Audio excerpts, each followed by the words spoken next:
presudu ne priznajem, jer je Vladimir Faber u pripremi mog progona uhićenoj Gordani Getoš-Magdić obećao kaznu od 5 godina zatvora ako mene lažno tereti. Obećao joj je i da će srediti kao član Komisije za pomilovanje da iziđe i prije odsluženja kazne, te da će kaznu služiti u zatvoru u Osijeku. Zamislite, kaznu služiti u zatvoru u Osijeku. Podsjećam da je Gordana Getoš-Magdić prvostupanjskom presudom presuđena na 7 godina zatvora. Da je Vrhovni sud kaznu skinuo na Faberovih obećanih 5 godina zatvora. Zar Vrhovni sud slučajno ispunjava Faberova obećanja Gordani Getoš-Magdić i smanjuje joj kaznu na Faberovih obećanih 5 godina zatvora? Zar je Faber slučajno ponovo član Komisije za pomilovanja i kod predsjednika Josipovića? I ne samo to. Ispunilo se i Faberovo obećanje Gordani Getoš-Magdić da će kaznu služiti u okružnom zatvoru u Osijeku, udaljenom samo 100 metara od vlastitog stana. Gordana Getoš-Magdić služi kaznu u zatvoru udaljenom samo 100 metara od stana njena oca. Gordana Getoš-Magdić služi kaznu zatvora od 5 godina samo 300 metara od stana svoga brata. Dakle, u srcu grada Osijeka, 100-tinjak metara udaljena od vlastitog stana, izdržava se kazna za strahovite ratne zločine. Zašto? Samo zato što se izvršava zahvalnost onima koji su mene lažno teretili da bi me se politički presudilo. Kada to sve znam, pitam vas, cijenjeni skupe i hrvatska javnosti, trebam li priznati takvu političku presudu?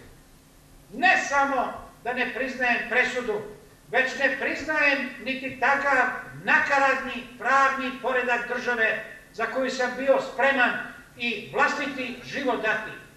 I to je razlog moje odluke da ću radije nevin 8 godina robijati u Zenici, u Bosni i Hercegovini, nego više i jedan jedini dan presuđen u montiranom političkom procesu u hrvatskom kazamatu.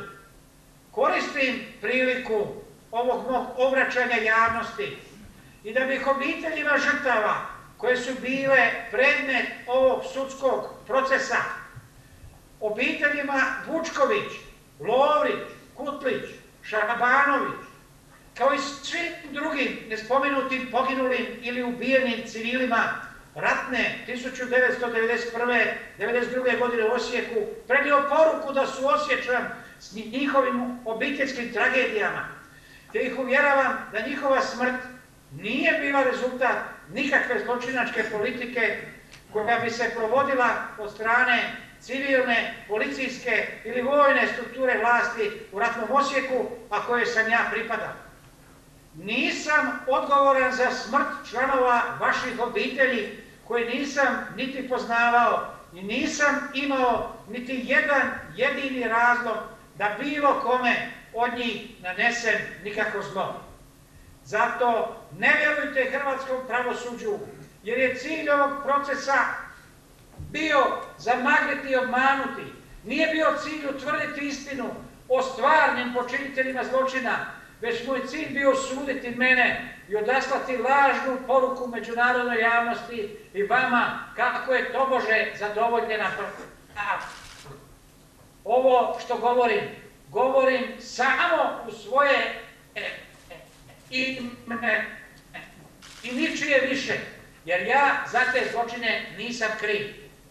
Nikada nisam učinio ništa što se protivilo mojoj savjesti, pa čak ako je to od mene i država tražila. Ratni zločin za koji sam politički presuđen nisam učinio, ali ako je ratni zločin 1991. godine braniti svoj grad, zavičaj i domovinu od velikosrpske agresivne politike i velikosrpske agresije, jesam ratni zločinac. No bez obzira na moju vlastitu sudbinu, bez obzira na nepravdu koja mi je nanesena voljom sadašnjih elita u Hrvatskoj, bez obzira na bestijalno orgijanje dijela medija koji me već godinama sotoniziraju, od borbe za istinu neću odustati i pozivam sve vas da ustrajete na putu koji smo zajedno započeli. Odustanak bi značio priznavanje poraza, značio bi prihvaćanje lažne slike o obrambenom ratu koji je vođen u Osijeku i drugim dijelovima Hrvatske. Značio bi odustajanje od ideje poštenog rada za bolji život građana. Jedinstvo HDSSB-a danas nam je potrebnije nego ikada. Našoj stranci dolazi teško vrijeme, možda najteže od dana progona i represije vlasti kada smo ju prije više od 5 godina osnivali. Politika smatra kako je obračunala sa mnom, ali tu nije kraj, jer namjera im je uništiti stranku u cijelosti. Upravo su to čelnici vladajućeg HDZ-a prije nekoliko tjedana poručili našem predsjedniku doktoru Vladimiru Šišljagiću.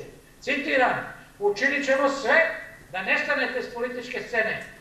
Planiraju to jer je HDSSB danas respektabilna regionalna stranka koja unatoč monstruoznoj sotonizaciji mene osobno, unatoč tomu što nam ograničavaju medijski prostor i nastoje nas marginalizirati, raste i dobiva sve veći broj pristaša i članova. Nazivali su nas autonomašima, rušiteljima cjelovitosti Republike Hrvatske.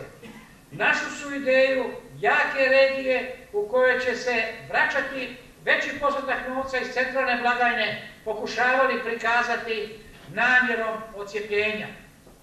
Brojni ljudi koji su prepoznali HDSSB kao stranku koja može pomoći Slavoniji i Baranji, ostajali su bez posla ili su degradirani.